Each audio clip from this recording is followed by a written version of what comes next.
Tonight on Haunted Homes, we investigate reports of a haunting in Northfield, Birmingham. I am petrified. A family too terrified to live in their home. She actually woke me up screaming. There was this dark, shadowy thing. His face looks like it's really badly decomposed. Can somebody go to the back bedroom, please? Could somebody? Back bedroom. He's not feeling very well. Can Mia Dolan, one of Britain's most sought-after psychics, help the Scrivens? He can't really hurt you, just frighten you. He's coming down the stairs.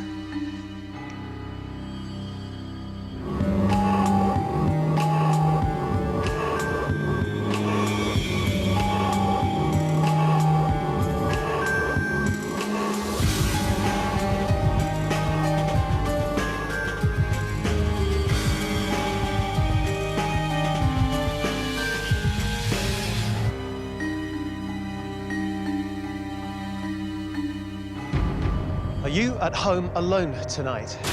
Frightened? You sleep with the light on? Well, if you do, it seems that you might have good reason to do so. Because an incredible 1 in 3 of us Brits believes that at one point or another in our lives, we've actually lived with a ghost. Be that a hell-raising poltergeist, a sinister phantom, or even a so-called friendly ghost that we more or less treat like a member of the family. Tonight, we visit an ordinary 3-bedroom home in Birmingham. Except for the family who live there, life is anything but ordinary. And that's because they believe they're being stalked by a dark spectre. Divorced mum Lorraine lives with her daughter Emma, a 21-year-old administrator, and son Stephen, a 20-year-old security guard. They live in a quiet suburban street in Northfield. We've lived here now just over 19 years. Progressively over the last 4 years, the house hasn't been a very nice house to live in. Unable to work due to ill health, Lorraine spends much of the day alone in the house, often claiming to see shadows and hear footsteps. You just see a shadow as if it was somebody coming down the stairs, and sometimes you go to shout to put the kettle on for you, and there was nobody there. Lorraine, normally a capable woman, is feeling more and more vulnerable in her own home. It sent shivers down my spine, and I really did feel nervous actually being in the house, and didn't let on to the children. The family say they're being tormented by this presence. From a young age, Stephen claims he's been terrorised in the back bedroom. I used to have horrendous nightmares. It was quite vivid dreams. It used to get to the point where I was going to freeze fright and I was quite scared and couldn't move. I was shouting, but no words were coming out. It wasn't long after that they actually swapped bedrooms, and it became Emma's room. The back bedroom seems to be a major source of paranormal activity. Emma has suffered but coped until recently. About 8 weeks ago, she actually woke me up screaming. It was as if there was somebody standing next to my bed. It was a man. His face looks like... The only way I can describe it is if it's like if somebody's been rotting or it's really badly decomposed. There's no way I'm going back in that bedroom. Close family friend Steve also claims to have witnessed something sinister. Well, I thought I seen the door open and like a shadow, and all the hair stood up on my back, and I had a full rash all over my body. They say the spirit hasn't just scared them, he's even physically attacked them. Lorraine believes she was pushed down the stairs by an invisible force. I'd started decorating, and to do the hallway you have to have the 2 ladders and a plank going across to reach. I was just actually putting the last piece of paper up, and it was as if the ladder just sort of like vibrated slightly, and then the next thing I remember being at the bottom of the stairs. Lorraine says her shoulder was badly injured and has caused her years of pain. I sort of sat there thinking, well, how did that happen? I'd been up and down that ladder onto the plank so many times that day, and everything was fine. It was sturdy as far as I was concerned. The family have felt this haunting presence more and more. 2 weeks ago, Stephen made a very specific discovery. I was just going around taking different photos of different places. I then took a photo of the dining room from here, and then after I took the photo, I noticed on the actual picture that there was something odd in the mirror. Stephen is sure he has photographic evidence of a sinister figure. I zoomed in on the image, and this is the object that I seen in the corner of the mirror. It was this dark, shadowy thing. That's when it sort of began to hit home that maybe there is something in the house, maybe it is something real. I think the person in the standing next to my bed and the figure in the photograph could be the same thing, yes. We gave the Scrivens a camera to try to record their spirit stalker. Emma is too nervous to stay in the house and has gone to her boyfriend's for the night. Just sat down to do this video diary and I heard the strangest noise coming through the headphones. The more that gets towards the door, it seems to get a bit louder. In an attempt to discover what the noise is, they switch the lights out and investigate further in the dark. And the noise, it's just like a growling, like a gurgling sort of a thing. Maybe it's trying to communicate with us, but what does it really want? The voice they've claimed to have heard tonight is the final straw. They feel there's nowhere left to hide. This phantom man is driving them out. I'm really desperate to get this sorted. Seeing the actual black figure, and it's more sinister, evil looking, it's really unnerved me.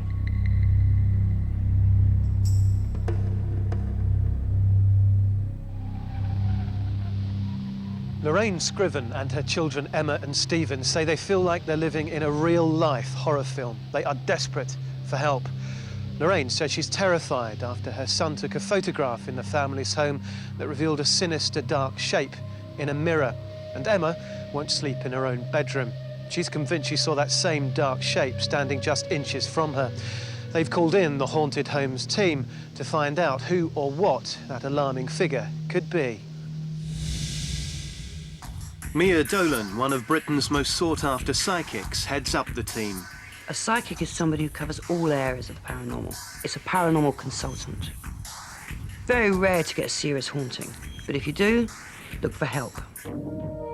In a street, most streets won't have a haunting. In a town, you're going to get a handful. And out of that handful, you're going to get one, maybe two, which I call serious. One of the techniques Mia uses is a spiritual practice called psychometry. Psychometry is picking up information from objects. If somebody's held something a lot, or used something, or worn something, then it's going to soak up the vibe anyway. Mia studies the family's most cherished belongings in the hope of getting information about them. It's a great way to get a feel of a property you're going to. It's like the first clues. Okay, I want to do some psychometry with these objects. Now, I've not seen them before. Let's start with a chain. This has belonged to two women. With the first woman, it was given as a celebration of relationship. But that was a long time ago. A younger member of the family, another female, received this and keeps it. But it doesn't seem to be worn so much now. Probably more of a keepsake. There's nice feelings in that. Now, this photograph of this lady, she's not here anymore, she's in spirit. And this lady visits the family. She is not the cause of the haunting. She's just a nice, lovely extra.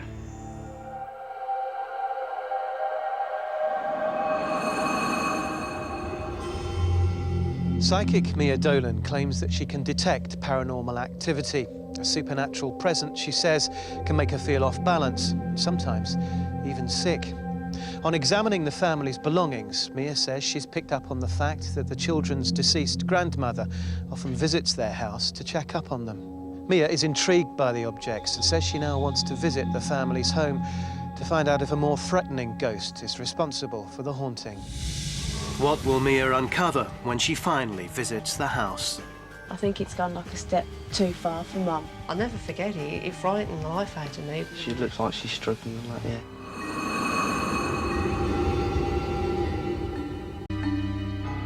Lorraine Scrivens is under enormous pressure. Living with what they think is a spectral being is affecting her and her children, Emma and Stephen. All the family believe they're being haunted by a dark figure that's stalking its way through their home, and they are now desperate for something to be done. So, are their claims for real, or is there a more rational explanation for their fears? Well, the next step is to send the Haunted Homes experts into the house and examine the evidence that the family has collected. Mia is driven to the family's home, but apart from the psychometry, she has no prior knowledge of the Scrivens, their house, or even its location. Even as she approaches the family's home, she says that she's starting to get a sense of something unpleasant.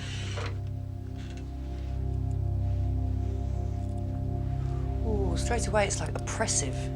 It's heavy. Very interested in the stairs.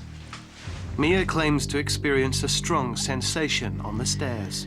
It's just the presence is here, and I always know when I'm right near it because my heart rate goes up, and it's like a physical feeling of anxiety without feeling fear. It's a man. It's heavy. After only a few minutes in the house, she's identified an intimidating male presence. Now, this room, it's all still centering out there. It's probably laying in bed, they can see the stairs. Mia says there's a frightening presence in the room. Activity at the bottom of the bed, so they're getting a visitor at the end of the bed. This means that whatever's in this house is taking great pleasure going from room to room, bedroom to bedroom, scaring people. Mia thinks she picked up on some strong psychic activity, but what will our other experts make of the house?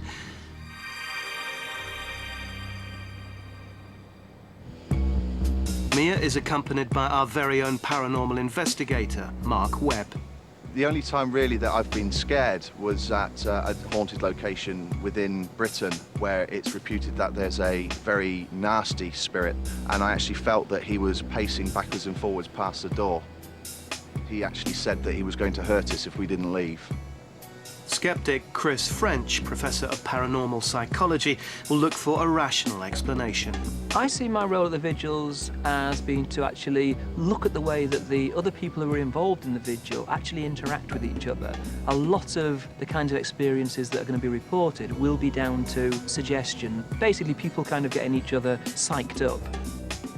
Our experts are keen to examine the house, and in particular, Stephen's mysterious photograph. And you were standing here? I was standing here, yeah. I was not reflecting into the mirror whatsoever. The photograph that Stephen's got, I'd like to get that onto a computer and get that blown up and have a really good look. I mean, it would be quite interesting to see if we could actually kind of try and recreate that. it. And if we could, then you've obviously got a much better chance of figuring out what it might be. After Mia and the experts have toured the house, Mia meets the family to discuss her findings. What was interesting for me is that normally it'd be a certain room would be the centre, but to me it was a stairway. And everything's coming from the stairway. What I picked up in your room was that you had been scared by something by the bed. That's why I won't go back in there. As well as the psychic activity in the house, Mia also tells them her findings from the objects she previously examined. I was looking at some stuff earlier to do with the psychometry. Yeah. There's the picture of the lady in the brass. Yeah. That was a lovely, warm feeling coming from her, but she's not haunting you, okay? So she'd have come back to say hello, but she's not haunting you. She wouldn't do that. No, I wouldn't expect her to do that. But with you, it's the lady, this must be your grandmother. It's as if you've been very sad. And I don't know why you've been sad. You okay, darling? But the sadness it's going. It's going to move on. It'll be fine. But it's what I'm getting is new relationships to do with lightening up. Everything's going to be fun. Okay? But you have been very lost in your own way. And because of all this going on and all the angst, it can make it more susceptible to be seeing things and experiencing things. It'd be fine. We're sorted. What you've got here is somebody saying, this is mine, I'm scaring you, I don't want you here. I believe somebody still thinks it's their place, and that's what we've got the problem with. Now, it's not evil, it's just a strong presence. Doesn't want to hurt you, it's just trying to get rid of you. Right. You know, maybe not very comforting, but the reality is it's quite easy to, well, hopefully, it should be quite easy to send over. Right. But put it this way, I won't be leaving before it is. That's good. Yeah, we'll hold you to that. Definitely hold you to that. The family are amazed about how much Mia has picked up on about what they claim has been going on in the house. Surprised, very shocked that she's got quite a lot right without knowing anything really. Not so sure about the bit where she said, it's not I don't believe her, where she says it's not sinister and it's, you know, not out to hurt. That's a hard one to sort of, when you've lived here, to actually think that it's not. And after the photograph doesn't look as if it's not sinister. Mia is quite concerned that this spectre is not about to give up trying to force them out of the house. It's very oppressive, the presence, and it's not something that could possibly be left with, and it would certainly affect the family badly. But I also didn't want to scare the family or wind them up when I was talking to them. Will the photograph hold the answer as to who this sinister man is and what he's got against the family? This is the original photograph.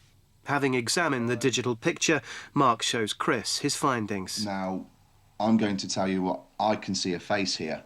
You're basically saying that that's a face there. Yes. And this is some kind of cowl or cloak or Cowl. something. It's certainly a black shape Right. that I can't explain. I cannot replicate this photograph. The fact that we've just got it in the bottom corner of the mirror suggests that, you know, we are looking at a reflection of something that was there in the room. For me, that's a very, very good photograph.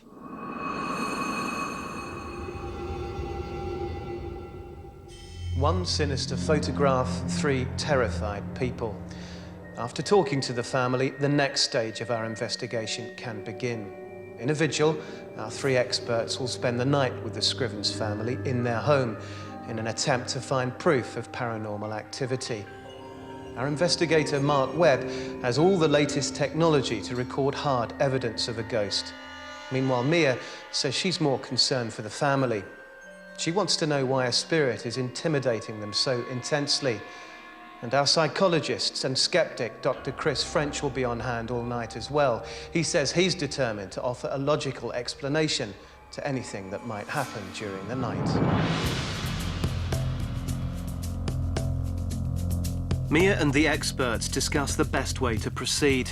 They talk about the equipment that Mark should use and where they're most likely to capture the sound or image of a ghost. So this one's been designed to pick up on any sounds that have been made that we wouldn't hear. I'm not convinced that we could ever, just on the basis of this kind of apparatus, say that's something paranormal happening.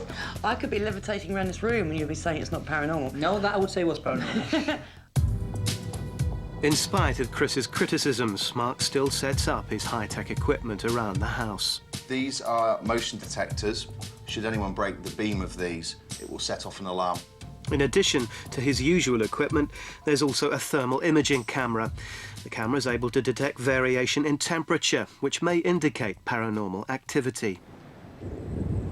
Outside the house, in a Winnebago set up to monitor the vigil, skeptic Chris watches the proceedings carefully. For tonight's vigil, static cameras are set up in the various rooms around the house. Mia and Lorraine take their positions in Lorraine's bedroom. Emma's petrified of being alone in her room. She insists that family friend Steve must stay with her. Accompanied by Mark, Stephen takes up position in what they believe to be centre of the paranormal activity, the stairwell. With everyone in position and all the equipment up and running, the house is plunged into darkness at precisely midnight.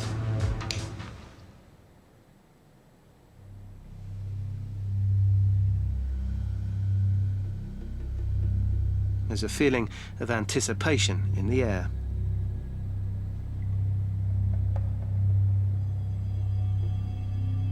Emma has been in her room for 31 minutes now. I've got a sicky feeling, and all my mouth's gone dry, and I feel a bit faint. In Lorraine's room, they claim to experience something unusual. It's really strange because as I'm looking that way, you can see it getting dark, and I look round, but the lights are there. Yeah, you've noticed that. Yeah. They both appear to be seeing a dark shadow in the door. All I can see is that side of the door frame. There's like a black shadow that comes across. Yeah, I can see it going in. Stephen is now alone as Mark has gone to check his equipment. Since the lights have been turned off, the only thing that I've really noticed is sun changes in temperature. 1 minute it's really hot, the next it goes really chilly. Meanwhile, in Lorraine's room, their eyes are drawn to the doorway. Is the evil presence roaming the house?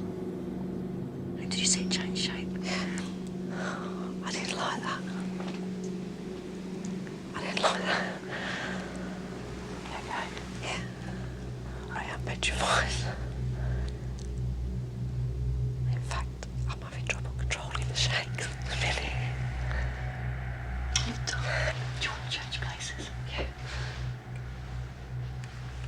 Lorraine's not the only person feeling uncomfortable. Emma also changes places next door.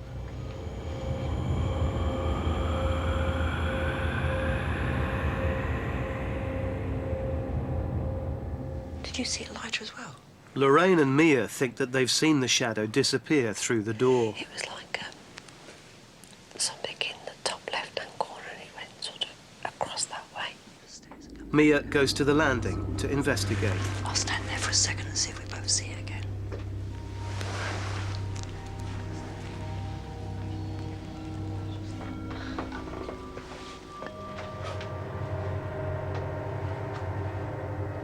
The thermal imaging camera flashes pink, showing a fluctuation in temperature. Can you see anything yet? Alone in the room, Lorraine is terrified as she sees the shadow return. I saw it. Pulsating there. It's not happening when I'm out here. No. Come back in. Suddenly, Steve says he feels unwell. Oh, yeah. Sickness may be a sign of paranormal activity. Mum, somebody, Yeah, Uncle Steve, yeah. he's not feeling very well. Can somebody go to the back bedroom, please? Can somebody? Yeah, can somebody quickly go to the back bedroom, please? What's wrong? Back bedroom, back bedroom. He's not feeling very well. Despite claims of being unwell, Steve refuses to leave Emma's side. She was through me in. Emma seems completely traumatized by being back in her bedroom, and the pressure is taking its toll. As soon as I sat down here, which is where I had this dream or whatever it was before, I had this cold, just down this one side, this cold chill. You know that sometimes you get that feeling, like the old saying, somebody's just stepped over your grave. Lorraine and Mia are convinced that they saw the dreaded shadow enter Emma's room. I'm not being funny, but that's the way that thing went. I've gone cold. I can feel you're cold. I've gone cold. Things are getting so tense in the house, the family ask to leave after only 50 minutes. Mia and Lorraine try to convince Chris about what they've seen. It wasn't just like a cloud or shadow. It was like mist, but really very big particles. So visible particles. That was not imagination. So then we had to move places because she was on the outside, and by the time the whole bed was shaking, she was shaking so much. But from my point of view, that was amazing. Lorraine suggests that the experts go back to the bedroom. I want to go in there and, you know, see if we can all see something happening in there. Are you on there, Mia? The others take refuge in the Winnebago. I think she's quite scared. She's looking very, very drained. Like Mia's picking something up. Heart rate's just started to go up. I just seen something from the corner of the door go down.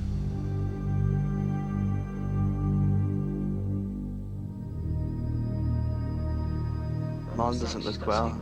Wrong with her head. Yeah. The tension in the room seems to be taking its toll on Lorraine. I think it's gone like a step too far for Mum. She was all right with it before. Over the last few minutes, I've started to get that intense, like, pressure on top of my head again. Pick it up. She's I think. struggling. She looks like she's struggling a lot, yeah. Lorraine says she's physically and emotionally exhausted, so they decide to end the vigil. The vigil seems to have had a dramatic effect on Lorraine. Okay. It's no headache, it's just... Not like pressure or something. Mark, intrigued by the fluctuation in the temperature, decides to investigate immediately. The temperature's dropping. It's still dropping to 24 degrees. I sense, I don't know why my head started. I mean, it's still not right now, but in that bedroom, it was as if it was, yeah, it wasn't banging, it was just like it was being squashed. This room feels physically colder, yet the temperature is rising. It's 23.4, 23.5. The thermal imaging camera supports Mark's findings about the temperature changes. Back out on the landing, temperature's dropping 23.9, 23.8, 0.3. It's quite bizarre. As the night of the vigil draws to a close, it seems that most of the group believe there is a presence in the house.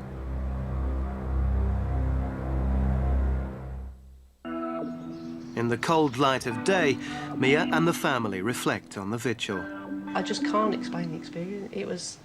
I'll never forget it. It frightened the life out of me, but I'll never forget what I saw. Lorraine tries to make sense of what went on by telling Emma and Stephen. But I was amazed that within seconds of us seeing it go in your direction, you shouted and says, can somebody come in with, you know, there's something wrong. Until I start the clearing, we won't actually know the identity of it. That's the problem. You know? That's the one we've got to get rid of. Have last night's events altered the skeptics' views? I personally didn't experience anything that suggested to me that there was anything paranormal happening whatsoever. And I think what was happening was that we were all pretty much seeing more or less what we expected to see. It's been a long night for everyone, but for Emma and Lorraine, it's been particularly harrowing. Lorraine and Mia both claim to have seen a dark shape on the landing that then moved into Emma's bedroom. Lorraine became very emotional, and Steve, the skeptic of the group, complained of feeling unwell. Meanwhile, downstairs, Mark Webb, our paranormal investigator, observed changes in temperature, changes that were also recorded by our thermal imaging camera. Our psychologist, Chris French, though, is unimpressed by any of that. He doesn't think that any of it amounts to hard evidence of a haunting. But with the family and the majority of the investigation team believing that there is something supernatural in the house, Mia prepares to confront the ghost. During the course of this, you may have some strange experiences. We'll see what happens when Mia actually tries to summon the spirit to her. Very angry, trying to ask him why he wants to frighten you.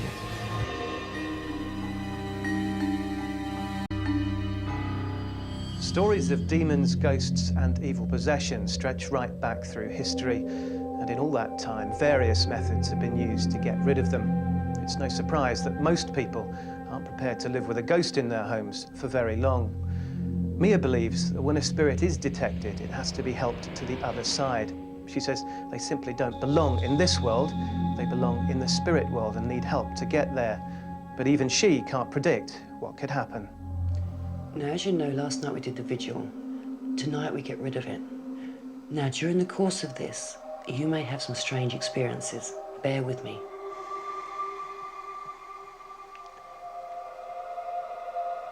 Okay. Got it. It's coming down the stairs. It's a man. Not of this time. We're going back quite a way. Wearing like a cloak or robe, long. There's some damage to the side of his face.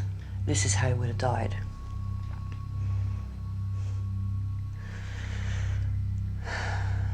Very bad-tempered. Very angry.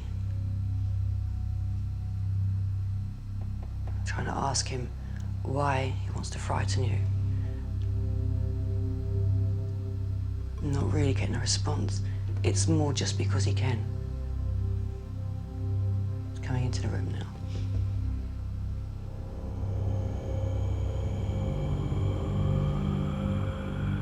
He's angry, but it's not with you. It's just that he can see you, he can communicate in ways with you that other people can't. But he wants to go over. My hairs are starting to go up now. He does want to go over. It's not going to be that much, hopefully, of a problem. I'm going to send him over, okay?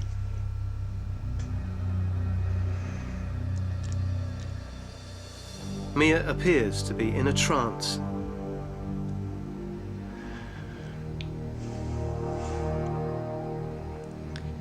She says a special clearing prayer. De profundus clamavi ad Dei Domini, Domini exaudi vocem, meam fiant ores tu incendentis invocium de capitonis miei.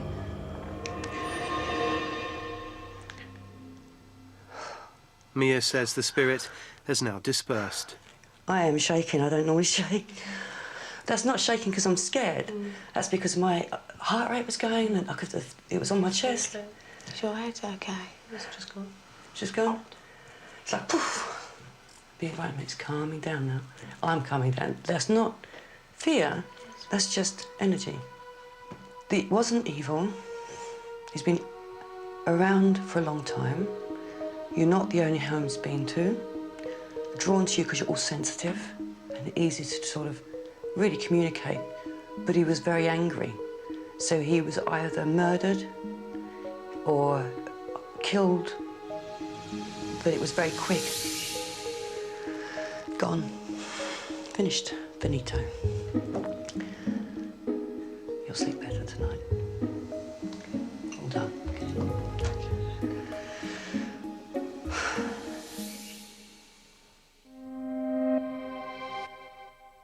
Mia claims that during the clearing, the ghost actually spoke directly to her.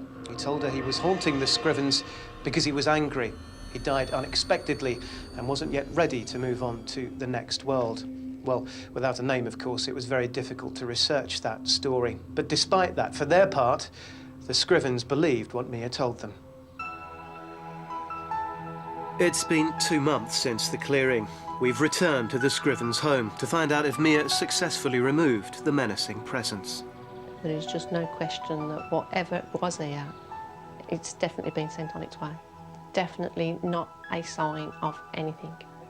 It does feel a lot different, and we all know that it's gone, and hopefully it's never going to come back. But is Emma now capable of sleeping in her own room? The first night was hard to get back into my rooms because it was like my subconscious telling me, oh, it's still here. But after that, just come in as if nothing's ever happened, and I just think it's so nice that I can do that now in my own house. Thanks to Mia, the Scrivens have been given a fresh start. After all these years, it's such a wonderful feeling to actually think that our house is now our house and we are not sharing it with somebody else. I'd like to thank Mia from the bottom of our hearts for all that she did do.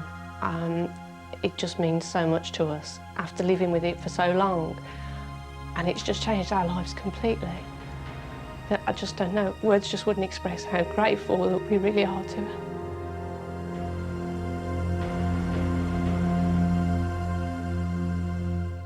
Lorraine Scriven says her family is now rid of the dark figure that she believes her son Stephen photographed in that mirror.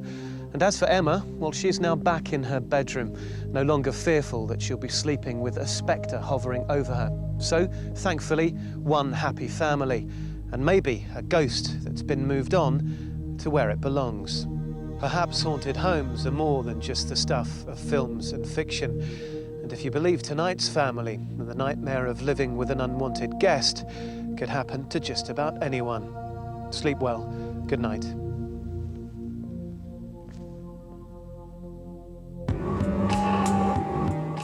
Sunday on ITV2. She heard scratching on the roof, found the body suspended upside down over the car. That sounds like... Yeah, I know, the Hookman legend. The hook is the source of his power. If we find the hook, we stop the Hookman. Supernatural at 9.